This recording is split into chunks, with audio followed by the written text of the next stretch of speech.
Welcome everyone to If We Picked the Oscar Winners 2026. I am with Greater Cleveland Film Commission head Mike Wendt.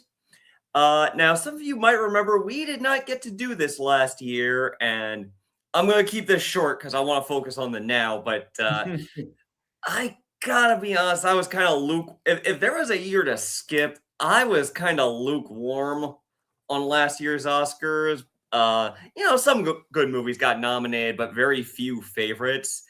But I'll say one thing. Since we did not do it last year, you all missed my rant bemoaning how If We Live in Time came up empty-handed, though that will come into play later. And one of the reasons I brought that up is one of the things we like to talk about is do you feel that there were any major snubs this year?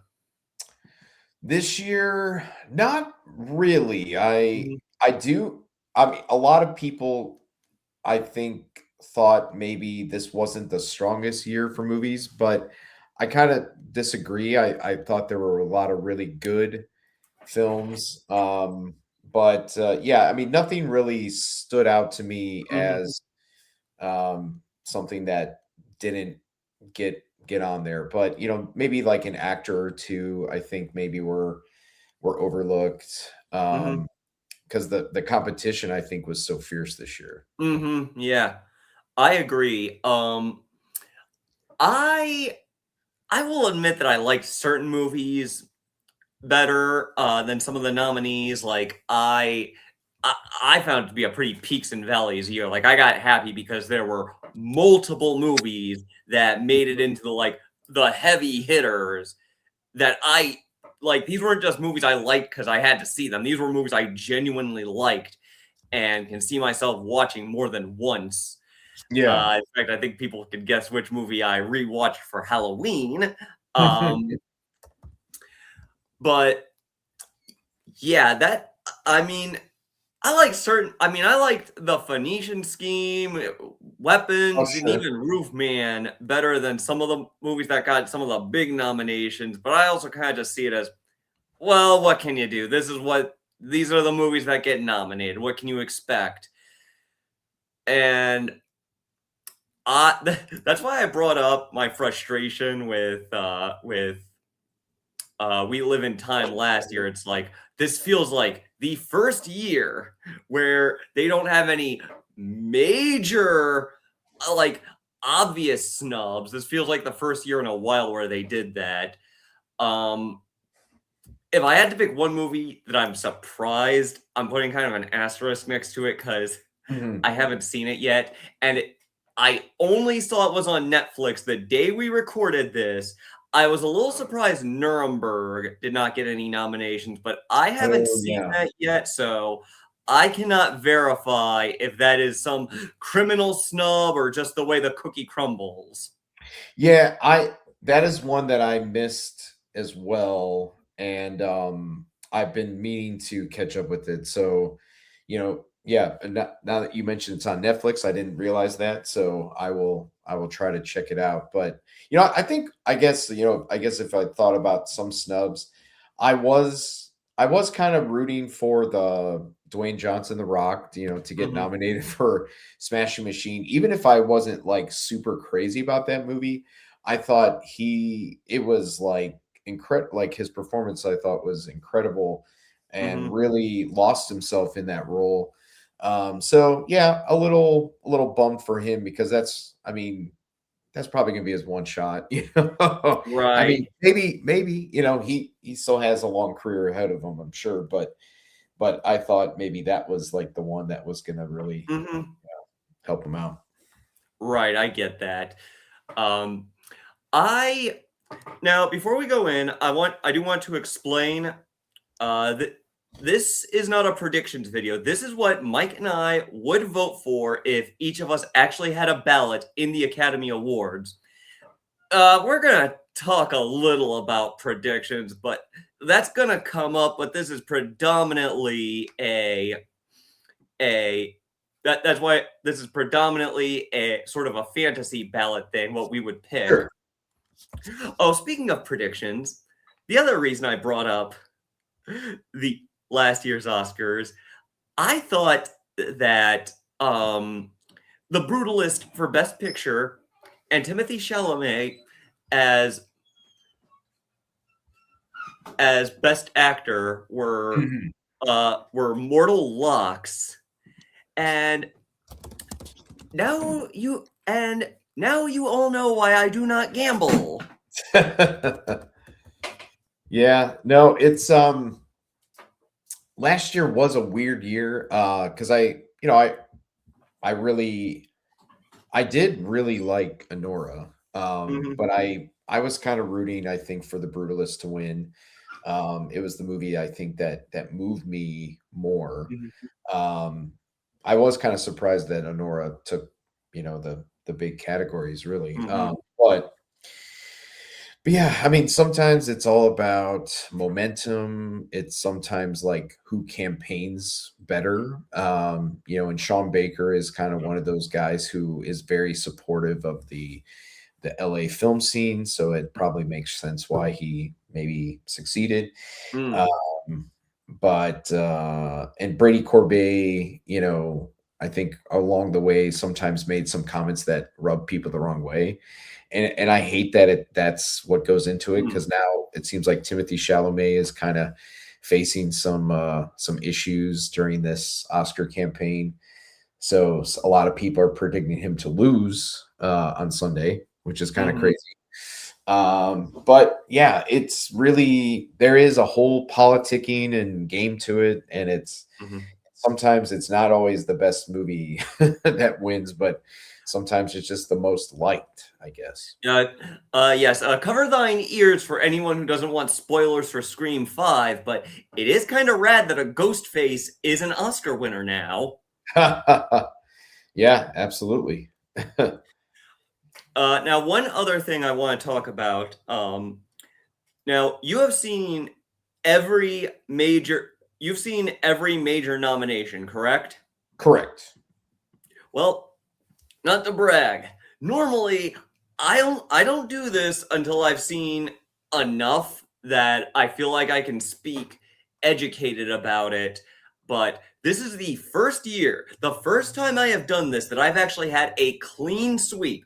Every Wow. major film that had that every film that got a major Oscar nomination, I have in fact seen this year.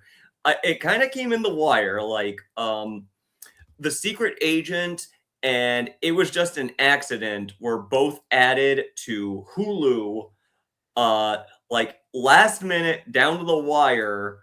And I rush watched both those movies. I actually kind of had to watch the latter in installments because Sure. I was rushing it, but I saw it. I got it in there. No, that's awesome. No, I can't. I really like the crop of Best Picture nominees this Mm, year.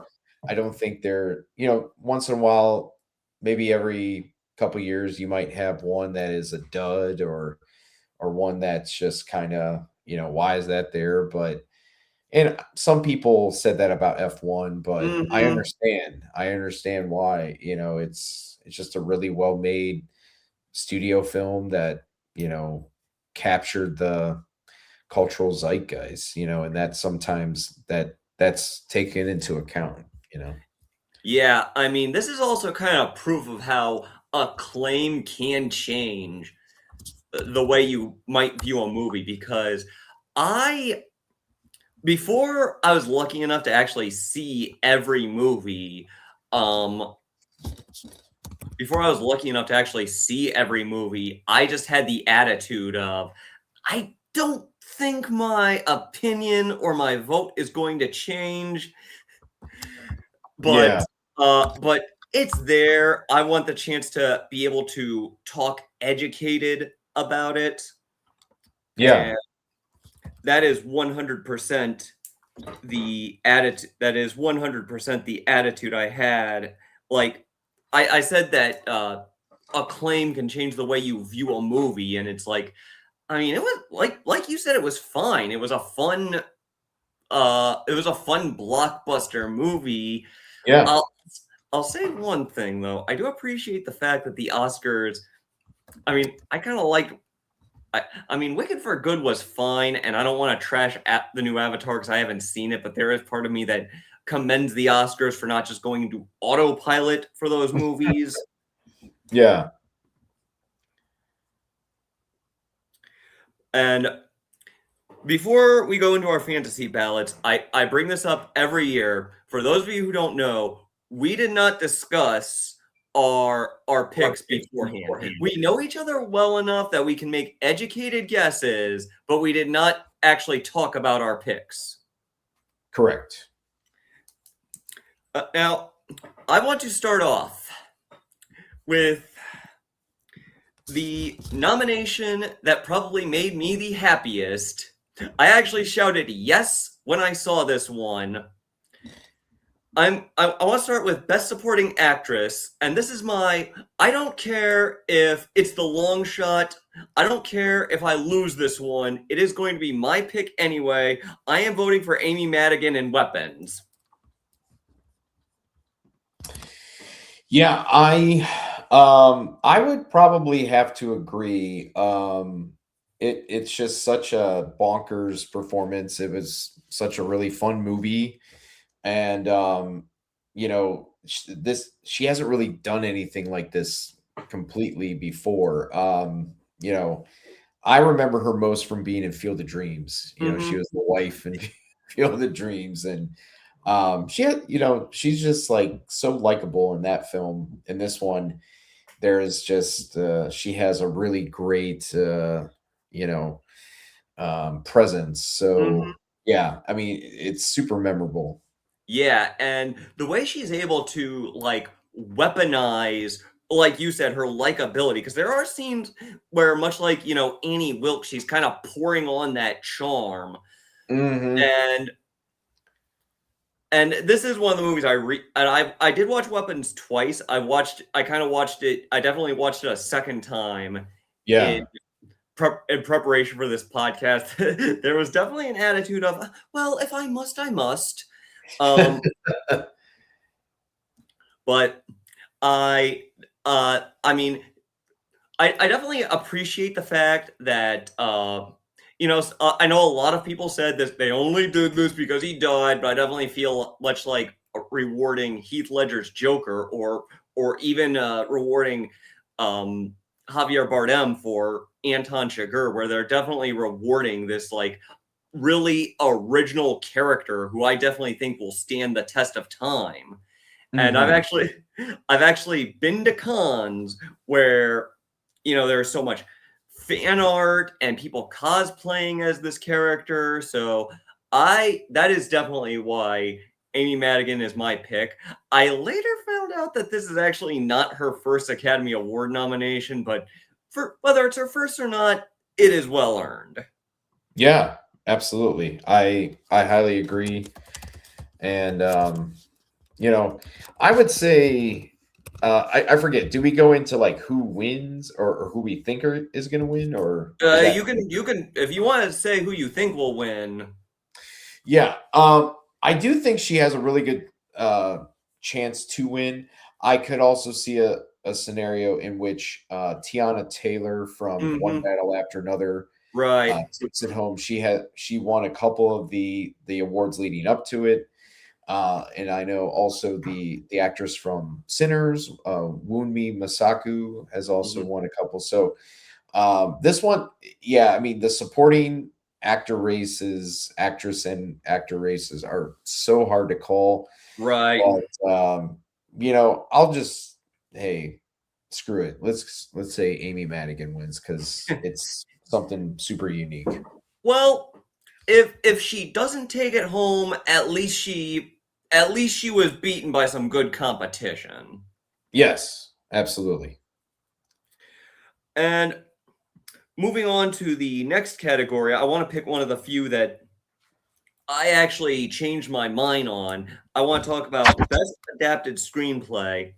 I was Hmm. originally going to pick One Battle After Another, and this would be an acceptable nomination, and I would still be happy if this won. But I'm starting to wonder. Here's my thing. I originally picked it because it was. Uh, I originally picked it because I read the book Vineland several years ago, and I'm beginning to wonder: does my familiarity with the book, with the Thomas Pynchon book, does that cloud my judgment on this one? And I also began to think, oh, not to spoil things, but it did kind of. I feel like um, the strengths were more in the direction than the actual screenplay. So I picked a movie where I think the screenplay was the strength, and I am going to go with Bugonia on this one. Oh, okay. Yeah. One Battle After Another is was my favorite movie of last year. And for me, that would be the pick. There now, obviously, I haven't read Vineland, so that's on me. But I just thought the script for that movie was just so incredibly fun, and there's some really funny I mean, just really memorable dialogue in that, and the Yeah, way it's all woven together. So that's what I would. But you're right though. Begonia is one hell of a script, and I, yeah, yeah. I do hope I'm not overcorrecting on this one. Uh, I I got a confession to make. I have overcorrected before. yeah, Uh, I it happens. I think, if you want my honest opinion, I think the Oscars themselves sometimes do that.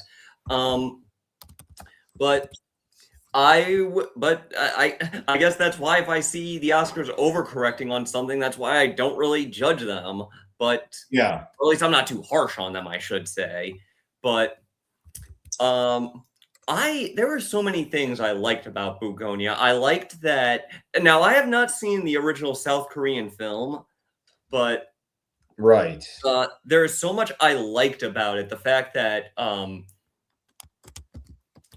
that there were so many twists and turns. I also just liked how punchy the movie was. Like, it is very easy. They kidnap Emma Stone in like the first 5 or 10 minutes. I could easily imagine a lesser movie having that scene at like the 20 or 30 minute mark. Yeah. I also just found Bugonia interesting because I could very easily imagine an alternate reality where that movie is some 90s Dan Aykroyd comedy.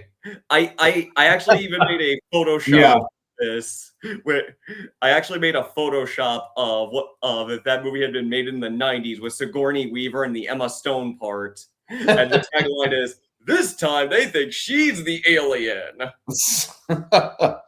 No, that's a really I could picture that. Actually, I'm laughing because it's pretty funny. Yeah. Okay, moving along. Who is your pick for best actor? Oh, this is one of the toughest categories in my opinion. Yeah, there is some tough competition this year. Because all right, like I'll just give you my insight into like my number one film of last year was One Battle. My number two, very close number two was Sinners. Hmm. Marty Supreme was in my top five. Oh yeah. Um, and man, and I hate to keep picking everything from One Battle, but honestly, I would give it to DiCaprio. I thought he was so now he's been consistently good anytime he's in something, but a lot of his role maybe it reminded me a lot of how he was in One Battle or I'm sorry, in Once Upon a Time in Hollywood. Hmm. And you know, to me he was firing all cylinders. There's just so many great moments with him. There's like Hmm. little things with his performance that really just entertain me to no end. But Mhm. it's a really tough call because both Michael B. Jordan and Timothy Chalamet gives it his all in that. And so yeah, it's a really it's so tough. But I'll go with, for me, just personally, DiCaprio. I can understand that, though we do have another split decision here. And you did touch on my top two choices. For me, it really did come down to um, Timothy Chalamet versus Michael B. Jordan, um, because Timothy Chalamet is just like at 10, like just like the volume is up the whole time in that movie. Yes. And I don't I've joked that this is a determining factor, but the obvious joke is that playing an insufferable narcissist is not an acting stretch for Timothy Chalamet. Sure.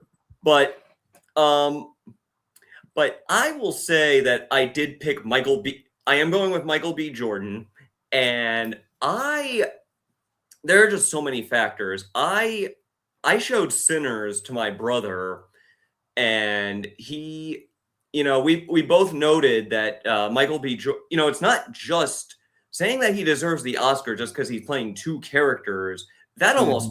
almost feels like cheating, Yeah. and but there's just so much to it. Like he, you know, I mean, I'm sure some people are going to be like, "Oh, what do you think? Mike Myers deserves an Oscar because he played two characters in Austin Powers?" But well, I mean, well, credit where it's due. That is talent. But you know, Mike Myers, Doctor Evil and Austin Powers look very different. Michael B. Jordan did not change his appearance that drastically to play those characters, and yet he still made them feel so distinct. And the fact that what could have easily been what could have easily been a cheap gimmick just works so well.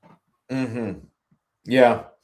Now, I'm getting the sense that potentially, in reality, he probably could win. Uh, Hmm. some of that comes from winning the SAG Award. Some of that comes from Timothy Chalamet's some of his public gaffes that, or like some of his statements that he'd been making. Once again, I hate that it comes down to that. That sometimes if somebody makes a comment in the Hmm. public and it's not received well, but but yeah, I mean, if Michael B. Jordan wins, that would be very cool because him playing both parts, and also I think he was really instrumental in helping get that thing greenlit. So Hmm. yeah. Yes, I'm reminded of when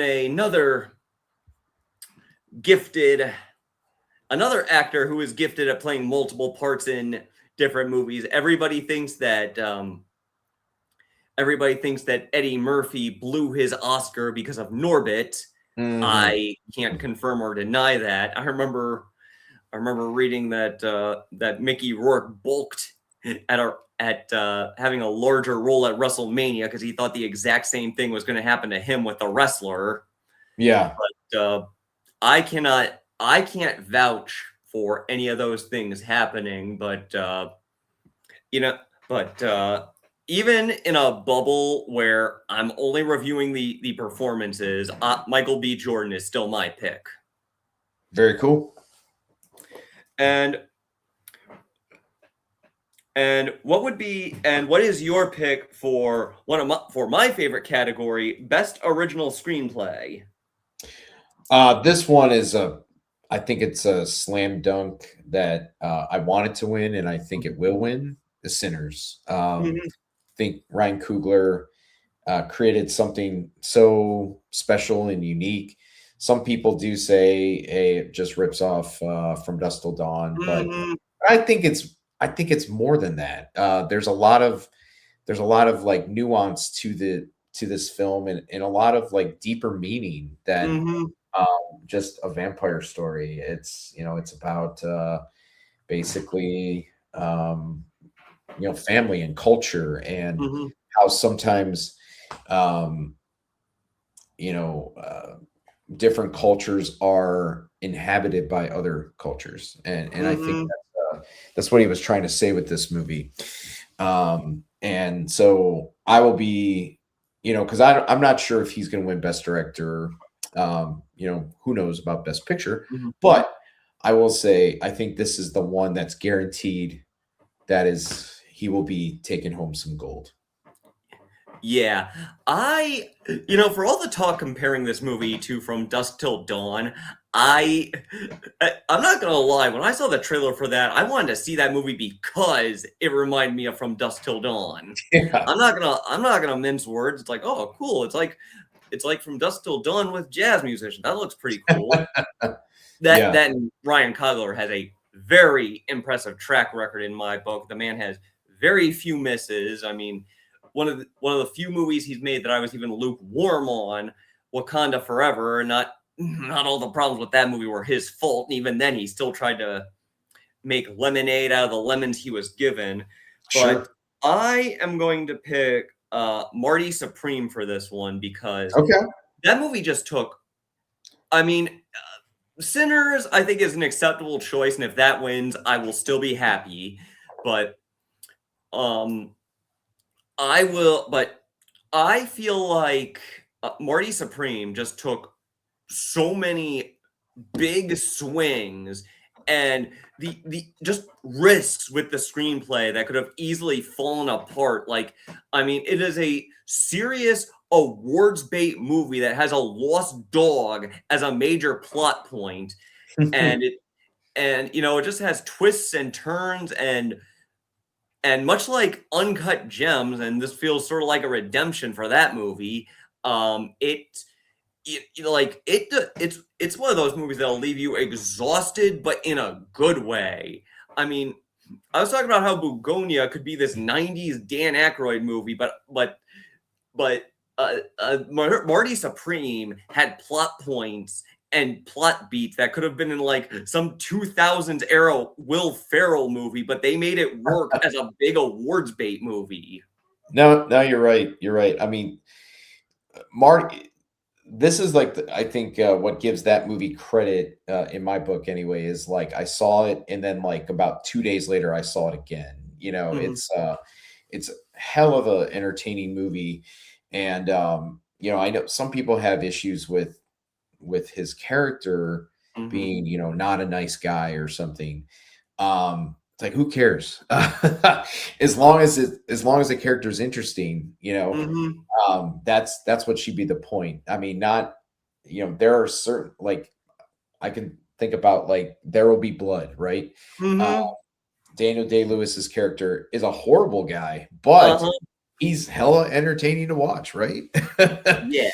I I warned So my brother about this too. I was telling him that the character is this unlikable D-bag, but he's an unlikable D-bag the same way DiCaprio is in Wolf of Wall Street. yeah, absolutely. I 100% agree with that. I will say one thing. I like Murray Supreme a lot. It definitely made my top 5 of the year. I know I hinted at this. It is one that I could see myself rewatching it. It's in that ether zone where I liked it a lot, but I'm hesitant to rewatch it just because it much like Birdman or Uncut Gems, like you need to catch your breath after watching that one. Yeah, yeah. No, I mean, one of I don't know if are we going to talk about best casting at all, but that's one Marty Supreme. I love how just every part of that film, from the big to the small, Mhm. just seems like they purposely put everybody in those roles, and Mhm. they found all these unique looking faces. Mhm. Like some of the people in that movie are not your traditional Hollywood face, Right. and that's what I think was refreshing about it. It's a very New York movie, for sure. Yes, Um, also very eclectic cast. I was watching the opening credits and thinking, you're telling me and a an awards bait prestige picture has Penn Jillette and Fran Drescher in it? Yeah, and when I saw Marty Supreme, I had no idea that was Penn Jillette. The character, he's the character who has the dog. Hopefully no spoilers there, but I was like, the second time I had to like really look at his face, and I was like, oh wow, it is Penn Jillette. But yeah, that was like just really inventive casting, I will say. Yeah, these guys really have a way of putting some shine on actors you would not expect to be in movies like this. Yeah, no, absolutely. Now, I know we both hinted our choice for this one, but who is your pick for best director? Personally, and it's Paul Thomas Anderson. Okay. I just think it's his time. He has been consistently making great films for the past 20 years, and even more so, Mhm. Boogie Nights and Magnolia, Mhm. Lost in Translation. I'm sorry, not not Lost in Translation. There Will Be Blood and Mhm. Phantom Thread. Um, I feel like this one is a culmination of all of the things that make his films great. Mhm. And the fact that it works so well, just floored me when I watched it. Mhm. Um, you know, if I were to have any other spoilers for this, I think it's between him and Ryan Coogler. And Ryan Mhm. Coogler does some very awesome things in Sinners, especially in that music scene in the middle of it. Mhm. That probably took a lot of conception and Mhm. blocking and coordination to get that done. So um, yeah, but it's tough. Like, I wish that you could have two winners because I would give it to both of them. But Yeah, yeah. it sounds like we are on the same wavelength for this one because I had the same attitude. I really thought about Ryan Coogler for Sinners, and I hate to sound like a broken record, but if he wins, I will be happy. But yeah, because that movie had so much atmosphere, so much going on in, like you said, some of those more technical shots. But Mhm. one battle after another just had so much going on, and it could be slow when it needed to be, it could be funny when it needed to be, it could be like all these different styles. And many of you may remember that I went with the obvious choice of Christopher Nolan for Oppenheimer that year for best director. And one of the things I said was that there were just so many disparate ideas at work, but you know, this is another case where Paul Thomas Anderson just tied all of these things together. All of these things that, I mean, I've said this about many of the movies I'm giving my fantasy ballots to, but it is the it is a case of just throwing all these ideas together and making them work when they could have easily fallen on their face. Yeah. And I think one of the, of course, major set things or set pieces for that film and a triumph of the directing is the way how the car chase scene at the end Mhm, is mhm, staged. That is expertly done. And I've seen so many movies in my life, mhm, and that was like I had never seen certain shots like that during the mhm, car chase. So mhm. to me, I guess that it's also a part of cinematography, but it's under his direction that I think it's really strong. So if he were to lose and Ryan Coogler win, there would be, I mean, that would be like probably it would be a big upset in a lot of ways, just because Paul Thomas Anderson's been winning so many different awards. Mhm. But it would be historical because then Ryan Coogler would be the first black director to win Best Director. So it is, yeah, there's a lot at a lot at play in this, but as I keep saying, it comes down to those two. But Mhm. I guess if I had to pick like a three, like if there was a top three, I would say Josh Safdie for mine. Yeah, same. Yeah.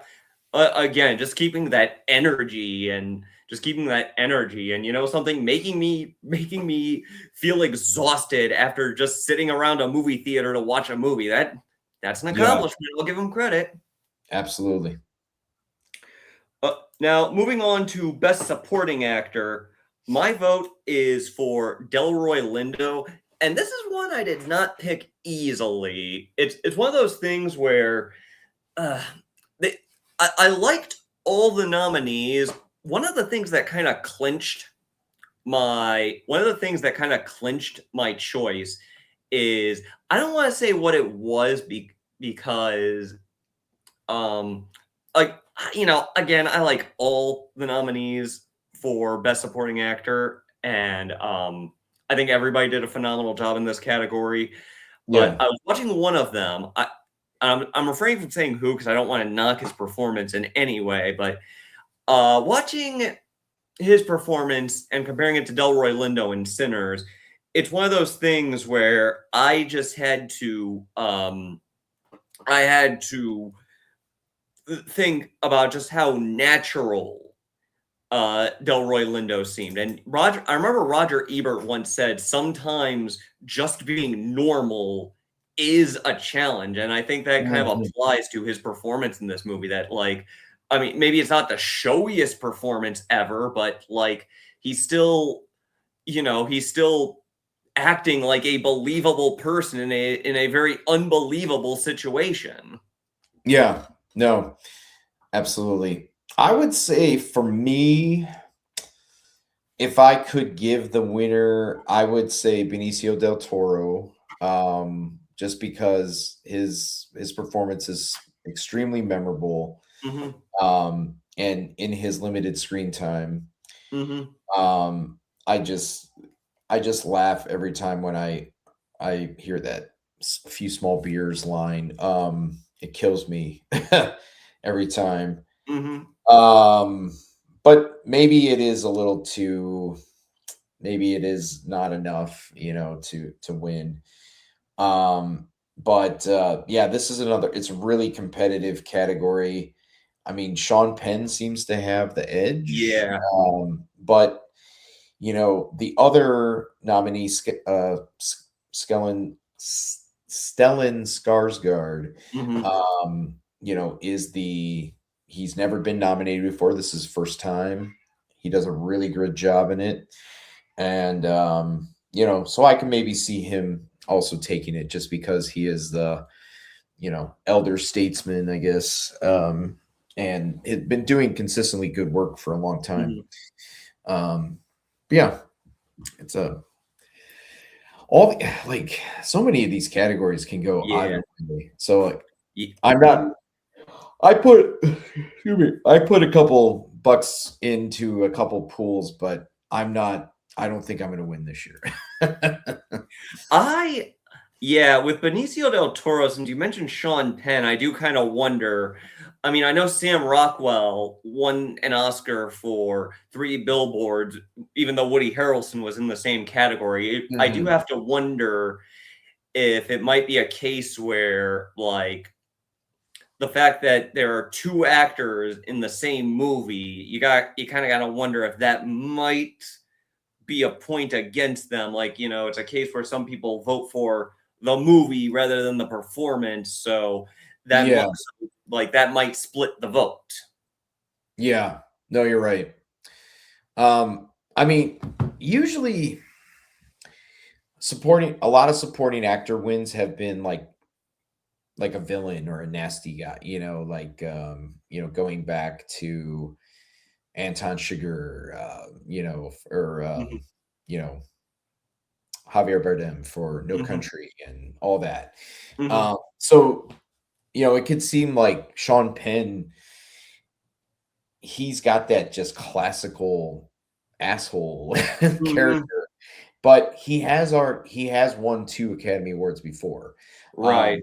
and I kn I got the winning poster a for one of them. 3rd could be crazy. Yeah. Alright, before we move on to the main event, it is time for what might be now I know I've biffed I know I've biffed the softball predictions before, but I do in fact consider this the safest bet of the year. Best actress, big surprise, I know. I am going with Jessie Buckley for Hamnet. Same, same.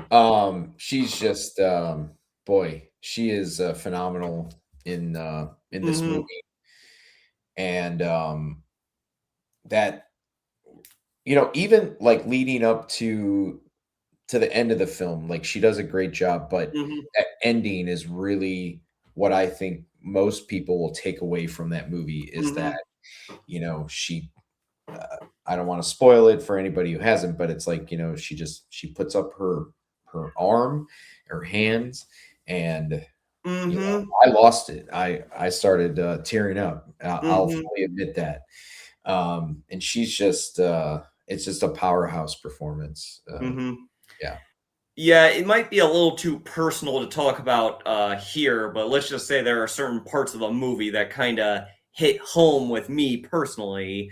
sure. Um, but yeah, just like this is what I've said before that I will vote for certain people if I think their performance was the movie, and that Mm. is one case where with Jesse Buckley and Hamnet, and I do remember thinking, man, this lady does deserve an Oscar. She actually got me to root for someone who talks during a play. Yeah, no, wow. No, it's like, I mean, she's only been acting for, maybe a handful of years because like she was really originally a singer and she was Hmm. in like the European version of like American Idol basically. And Hmm. it's just it's been astonishing to see how her career has taken off. So it's gonna be real nice to see her take home that. Yeah, I gotta be honest. Before I knew I was gonna be able to see every movie that got a major nomination, Yeah, best actress, the best actress was the first believe it or not, that was the first category I got a clean sweep in. Um, obviously I didn't get to see the best actor race because I didn't get to see The Secret Agent until kind of late. sure. Um, but that was the first category where I saw everything, every nomination. Yes, I actually got to see Song Sung Blue because that was on Peacock first. Again, that was my not that was 100% my it's not going to sway my vote, but it's there. I'll check it out viewing. And um I like that movie. I, I that was a mom movie, but I still kind of enjoyed it. For sure. I mean, it's something. Well, yeah. I mean, and they put it out at the right times because it's like a Mhm. movie that you can take to the family, even Mhm. though there's a couple like really dark parts. Yeah, Yeah. but yeah, a good time. Yeah, I wish I wish I could remember, but there was one part, I think it was when Kate Hudson was in like a drug-induced fantasy that really like hit me. But Yeah. uh, Yep.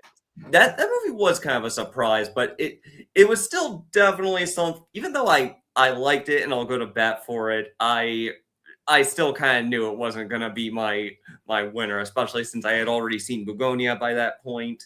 Yeah.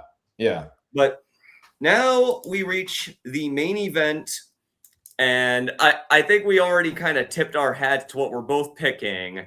Yeah. Best Picture. Um, I think I already know by this point, but I'll let you say it first. One battle after another. Yeah. And like I said, it's so close for me because Mm-hmm. I really loved Sinners. Um, but I'm thinking about sometimes I think about a movie that will be rewatchable, Mhm. memorable, and arguably some of the Oscar Best Picture winners the last couple years have not been that. But this one I think really will stand the test of time, Mhm. and it'll be one of the cooler Best Picture winners, in my opinion. Yeah, I thought about I don't even think I'd have been able to keep up this front, but I thought about I thought I was gonna say F1 just to be a Weisenheimer. Obviously I would not even keep that facade up for like 2 seconds. I would have just been Yeah. immediately been like, "Hey, just kidding." But yeah, One Battle After Another is my pick. It really was between that or Sinners. I really had to think about it, and going back to your point about movies that stand the test of time, I I believe I've mentioned this before. I have a certain respect for movies that we have this idea that movies that win Oscars, people I've even used the phrase in this very podcast. The phrase people like to use is awards bait. Some people call them prestige pictures. That seems like the nice term, Yeah. but um there is this idea that awards bait, prestige pictures, whatever you want to call them, those movies have like no connection with the common people. So I have a certain level of respect for movies that win or even just get nominated for Oscars that do actually have that connection with like the common movie goer. You have the movies Yeah. like No Country, what we've talked about, No Country for Old Men before. There's The Silence of the Lambs. There's Amadeus. And I'll say it. Even movies I really like cannot boast this. Like I would not say Coda or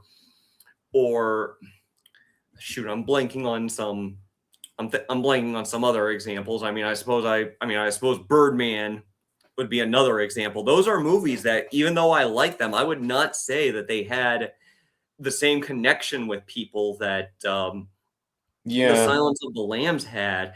And One Battle After Another is kind of borderline in that category. I would definitely say Sinners is the movie that really had more of the connection with the people.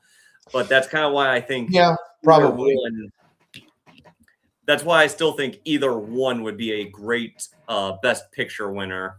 Though I will say one thing, intentional or not, I did love the fact that One Battle After Another straight up had an Eddie Guerrero reference when somebody called someone Latino Heat. Yes, yes. I don't know. I don't know if that was intentional or not, but I marked out big time. So, any final thoughts on this year's Oscars or anything else you want to say? Well, I'm hoping maybe for a surprise or two Hmm. on Sunday. I think every year, I think that. But yeah, I mean, it's just interesting. As we're kind of wrapping it up, I was just kind of skimming through one of the articles and with the final predictions, and it seems like Michael B. Jordan is becoming the consensus as the winner. So I think that would be a pretty pleasant surprise, because a lot of people were just assuming it was going to be Chalamet or something. Hmm. Um, so, but I don't know. It's like I feel like I still love the Oscars. Like I look forward to it every year. It seems like this kind of new Gen Z coming up, like don't really like the Oscars or don't Hmm. really like the fact of pitting art against each other. But they're still I still get a great joy out of it. Hmm. And so I can't wait for the show. I think Conan O'Brien's gonna be really funny again. So. Hmm. I kind of see. I have mixed feelings about that kind of attitude where it's like I am the kind of person where even if I um there are certain things where like I don't have that much credence on their opinion, but I will still like follow them kind of out of this curiosity for what they have to say, like the the opposite of the Oscars, the Razzies, which I think the ballot for that was pretty easy to fill, even though I'm a little Yeah. surprised that some under the radar movies I never even heard of got some nominations, but that's a subject for another day, I suppose. Anything you Yeah. promote? Yeah, no, I think the Razzies, yeah, like it was funny like years Yeah. ago. It's Oh, not oh, funny. oh yeah. I like when I saw that they nominated The Weeknd and his ego for worst screen couple. I was just thinking, yeah, that joke was funny when it was in Mad Magazine in 1980. Yeah. Yeah, no, I think it's, you know, maybe they need to evolve or something. I don't know, Mhm. but yeah. So, anything that you'd like to promote? Well, I will say because I'm sure this will come out soon. I will be at Fan Expo this weekend, Mhm. giving a talk about the locations in Cleveland, and then you know, I guess other than that, um, yeah, I really got nothing else at the moment. I have a few projects that are in the works, but nothing's Mhm. close yet, so I don't really have much to promote in that regard. Right. But as always, I thank you for having me, and I look forward to it. So Yeah, likewise. And I'm glad you came. Before we go, my film The Buddy System is finally in post-production. excellent. Um, no guarantees on when that can be finished, but it's certainly exciting for me that we are in post-production. Yeah, Um, but in the meantime, my film Science Boys High School Reunion still streaming as of this recording on Fossum and Zumo. You can see a bunch of movies I was in on Fossum, including Gemini and In the Hands of Fate. excellent. And the real exciting news about Science Boy is we recently got a Blu-ray release. Awesome. Yeah, that is available on Amazon Prime. Check it out. It was good talking to you, and see you all Oscar Sunday.